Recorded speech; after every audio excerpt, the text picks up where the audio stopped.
Matthew 16, verse 18.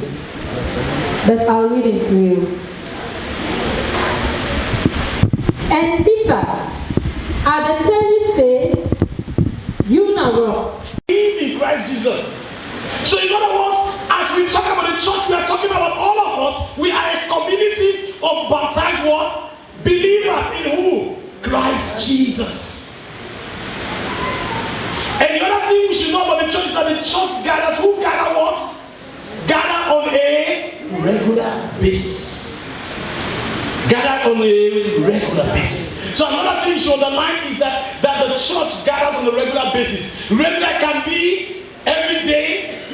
It can be once a week, twice a week. But one of the things that the church should do, the church must what? Must gather.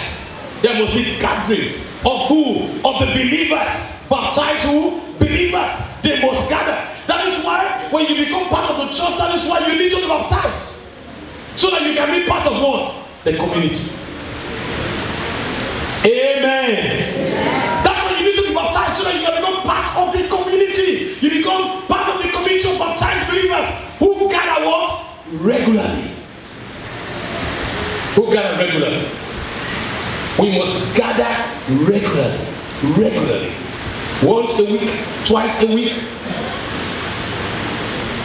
3 times a week, 4 times a week, every day is left with you. But there must be gathering of that community. And why do they gather? They gather together to fulfill the functions of the church. They gather to fulfill what? The church has a function. We're looking at that when we're talking about the church. The church has functions. So we gather together to fulfill the functions of the church as the scripture has said. As is defined in the scripture. The Bible has told us what we are supposed to do when we gather. Hallelujah. So if we just gather in this place and we greet each other and we just talk and go and we don't perform the function of the church as prescribed in the Bible, then we have not played church. Amen. The church is not just to gather to ask for offering. There are functions of the church. Whenever we gather, we must perform what? The functions of the church as defined in scripture. The function of the church is not talk shit. It's not to come to talk. It's to come to worship. Amen. That is why those who come to church on Sunday, on Monday, or Tuesday, or Wednesday, and their own business is to talk, they are not part of the community of who? Believers. They are outsiders. Because the rule of the community is that we must perform the function of the church. And then the next thing is that we depart the gathering. We what? Depart the gathering, seeking to obey all the commands of Jesus. Seeking to obey what? All the commands of Jesus.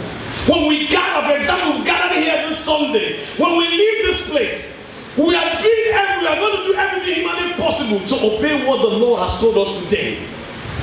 If the Lord talk about love for that Sunday, we depart that gathering seeking to play love, to show love to other people. It don't matter whether people hate you or they don't hate you. It's not about you. It's about obeying God. When they talk about forgiveness, you depart that gathering seeking to obey what you have been taught. Amen. You know, I don't care who hates me. I don't care whether they forgive me, whether Sister X or Brother W forgives me or not. What is important? I have been taught to forgive. So what I'm going to do, I'm going to walk in forgiveness. If the next brother decides not to walk in forgiveness, that is his own business. But I am going to leave church, be committed to walk in what? Forgiveness. Praise the Lord. Hallelujah. If they talk about holiness, I leave the gathering, endeavoring, asking God, give me the grace to walk in holiness so that I will obey what the scripture has commanded me. It's not about your own joy and pleasure and how it feels. It's about how Jesus defined church. Praise the Lord. So many people, that's why we say so many people come to church. They come to eat communion. They are baptized. They are bench warmers. they are chorus shouters, they are hallelujah sayers, but they leave the church without obeying God. Some people, who do those things in the church, they are not part of the community of what? Believers. Praise the Lord. Hallelujah. So the church is a community of baptized believers who gather on a regular basis to fulfill the function of the church as defined in scripture and depart the gathering seeking to obey all the commands of Jesus. That anytime you walk out of the church, Lord, give me the grace to obey what I've had today. This week, let me obey. Let me walk in obedience. Hallelujah.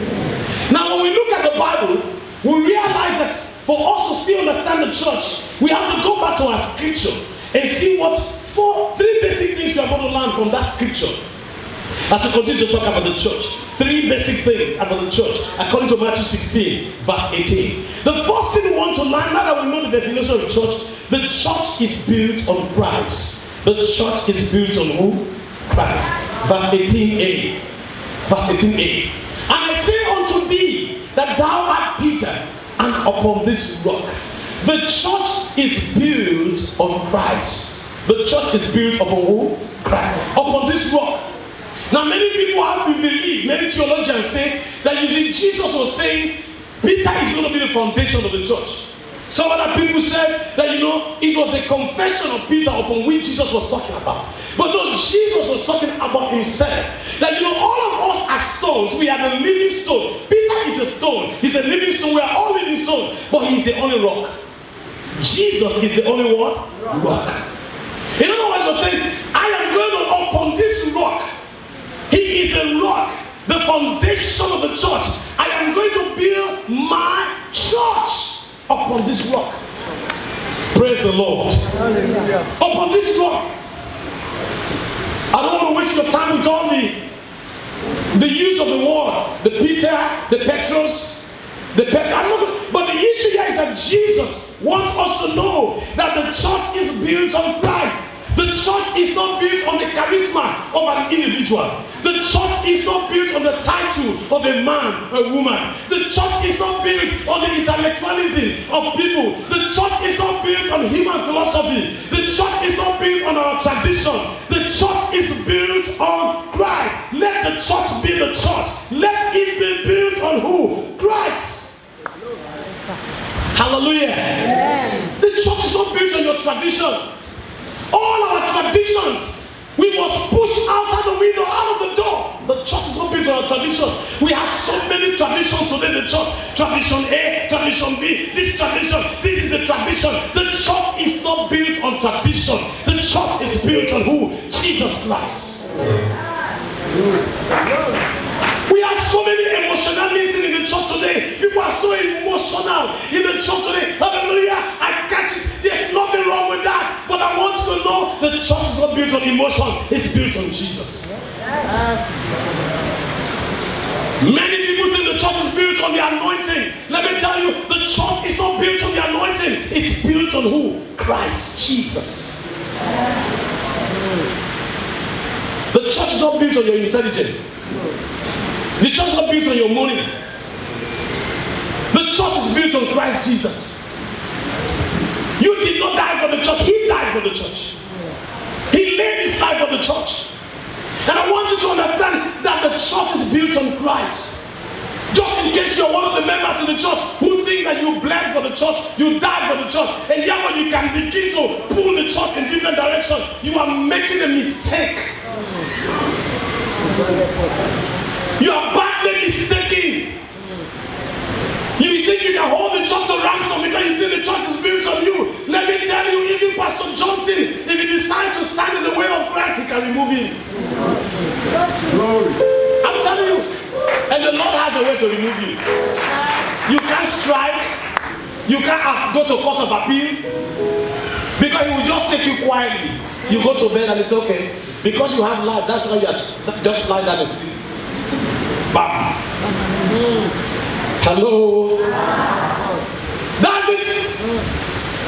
The church is built on Christ. Your life must be built on Christ. Your life must not be built on the doctrine of the church, neither the building, neither the membership of the church. Your life be built on Jesus Christ and Jesus only. Oh, my pastor is charismatic. Dead to charisma. Christ is the church. Christ is the church. Build your life on Jesus Christ. He is the rock of the church. He is the rock. Don't ever go to church and say, I'm praying. It's good for the man of God to know how to preach, because you need to understand preaching is a science. It's a science. It's not that it's a science. You need to understand it. It's good. Oh, it's good for you to pray for things to happen. It's good. But let me tell you, anything that is not built on Christ will crumble and will fall apart. Praise the Lord. The church is built on Christ. The second thing we need to know is that the church belongs to Christ. The church belongs to who? He said, I will build my church. Jesus was saying to Peter, Peter, look, let me tell you, I am going to build my church. This is the future tense. The church was not born at that time. The church had not started when Jesus was talking. He was talking about the future tense, because there were things that were supposed to happen for the church to come into being. And therefore, those things had not yet happened. Number one, he was going to be beaten and he was going to be hanged on the cross. That has not happened. Number two, he was going to die and be buried. That has not happened. He was going to be in the grave for 3 days. That had not happened before this time. He was going to resurrect, and that did not happen before this time. He was going to go to heaven. And then after all of this was fulfilled, then the church was going to be born with the presence of the Holy Ghost. So he said to Peter, Peter, I am going to build my church. Don't worry about it. I will build my church. I want to announce to men of God who think you can build the church. You can't build it. It is Christ's church. He has the power to build his church. The church belongs to him. Now in property, now you get the church, not to you. Not to you. Me church. Who told you? You know, Christ is just a good landlord. When you have a good landlord, you go and rent a house to a good landlord, they will leave you freely and say, just enjoy everything. The tap, the well, just use it. The good landlord will not come to the house every moment. You know, landlords that like to visit the house is because that's their first property in their life. So every summer they come and check the boat. How is this boat doing? But a good landlord who owns houses will just say, just take care of the house. So many people make mistakes. When you have a good landlord, they think they own the house. They will begin to act as if they own the house now, because the landlord is not coming. By the time you realize it, they have put their name on the door or the gate of the house. This is Agatha's house. It is not your house. Remember, the landlord owns the house. He has just given you right to use the house. It is not your house. It's not your house. Praise the Lord. Jesus is a good landlord. He has given us the bride, so that we can live freely in this bride. The bride is not our own. It is his church. It is his church. My church, when I struggled for that, my church, who told me? Did you struggle the way Christ struggled? Did you die? Did you go to the grave? If you went there, you will not come up again. Come on, put your hands together for Jesus. Tell your neighbor, say the church belongs to Christ. Tell him one more time. Say, neighbor, listen. The church belongs to Christ. All this parade that people parade around, with all the titles we have, and we parade all over the place, and we have all the securities around us, and we make as if we are the most important human beings, invisible, because we have a small church. That's my church. The next time you say that, the angels will just squeeze your mouth. Praise the Lord. So you belong to Christ. If you are the church, that means you belong to who? Christ. You belong to Christ. You belong to Jesus. You are a property of Jesus. If you are the church, if this building is not the church and you are the church, that means you belong to who? Jesus Christ. If you're a true believer, every day you wake up, you know that, I belong to my Creator. I am my Creator. That is why you are here. When He needs you to go back home, He will take you back home, because you belong to Him. Have you ever seen a dead man? This dead man, they say, no one go, no, that is.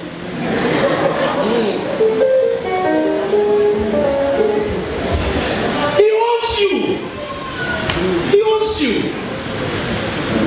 Hallelujah.